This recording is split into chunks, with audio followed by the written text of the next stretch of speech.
A massive turnout today as friends, family, and colleagues honored Kevin Kamenetz. The Baltimore County Executive and Democratic gubernatorial candidate was laid to rest just one day after his sudden death. And just hours ago after the service, a procession was held as the casket was taken to his final resting place. Chapel 13 over the ride as they made their way to the Baltimore Hebrew Cemetery on Berryman's Lane in Reisterstown. And WJZ has a team of reporters covering this today. We begin with WJZ investigator Mike Helgren live at the Baltimore Hebrew congregation with the outpouring of love and admiration for the county executive. Mike? Mary, Kevin Kamenetz was born here in Baltimore County. He will be buried here. His wife, Jill, was emotional as she spoke. She said he would have loved all the positive media attention, all the stories about his accomplishments, but she was also candid about the stress of politics. I was always so proud to be able to say, my husband is Kevin Kamenetz. And I truly felt so happy and so proud to be your wife. Kevin Kamenetz's wife, Jill, knows him better than anyone. And in the weeks before his death, she described how the campaign for governor was taking its toll. We rarely saw each other. He was a little moody.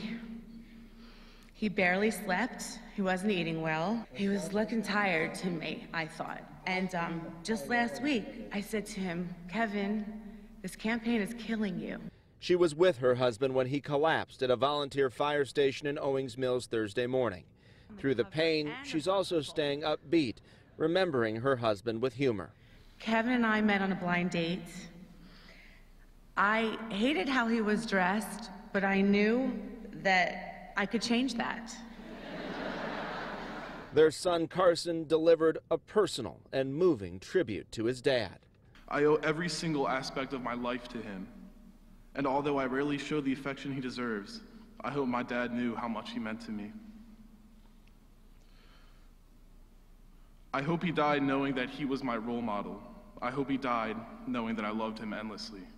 Kamenetz spent a quarter century in public service, rising to lead the county where he was born and raised. To Carson, he was just dad. He, although plagued with this busy schedule, was always there for me, always present when I needed him.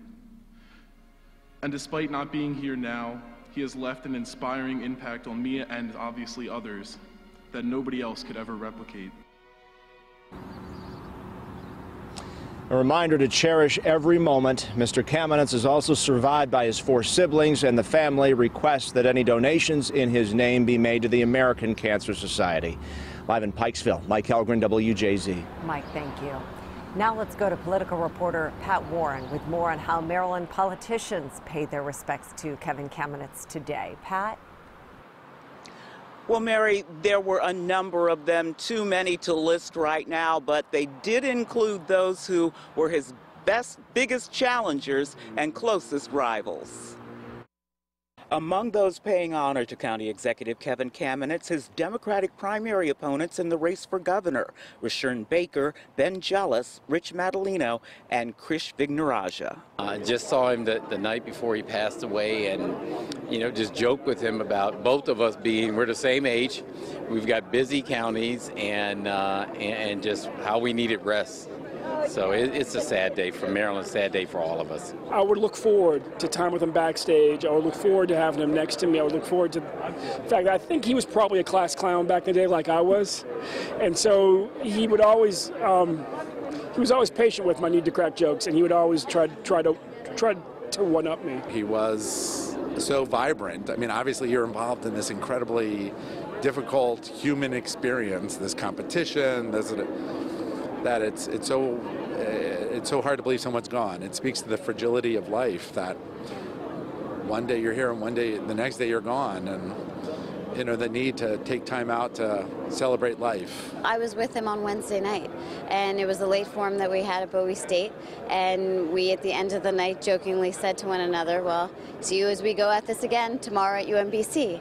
And it was heart-wrenching to come together last night at UMBC, where we had a kind of memorial ad hoc for him. And Republican Pat McDonough, running for county executive, reminding us that politics, too, is community. If you don't agree philosophically, it doesn't mean you can't be friends and love somebody, even though they don't agree with you or they have an opposite viewpoint. And that's the kind of relationship I had with him.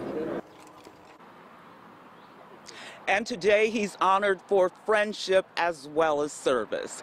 I'm Pat Warren reporting. Now back to you. Pat, thank you. Now let's go to Rick Ritter with the people who showed up to remember the county executive. Rick? Well, Mary, it wasn't just family and friends, business owners, even complete strangers showing up to pay their respects, telling me it's just the right thing to do. I spoke with one guy who said Kamenetz stood by us for all of these years. Now it's our time to step up and be there for his family. A somber scene that's still surreal for all of Baltimore. One final goodbye to the man who served their county with pride and compassion. His demeanor, his honesty, he was a well-respected man. Outside the Baltimore Hebrew congregation, a show of solidarity and a hero-like send-off. Being an elected public servant is a very honorable thing. Hundreds showing up to pay their respects. You're going to miss him terribly. I think we all are. Many reflecting on the relationship with Kamenetz, fighting back tears. Abby Baton witnessed his passion for education firsthand. And I could count on him to listen. We didn't always agree, but I knew that he always cared. A 60-year-old who was stepping into the highlight of his political career. He really blossomed into a wonderful manager. Everybody knew that he cared. Even complete strangers. Life is short.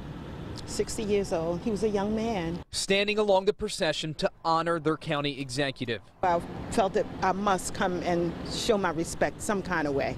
A legacy of public service that will fuel Baltimore County for years to come. And you got to be there at times like this to support Jill, the two boys. He supported us in life, and we'll support him now in death.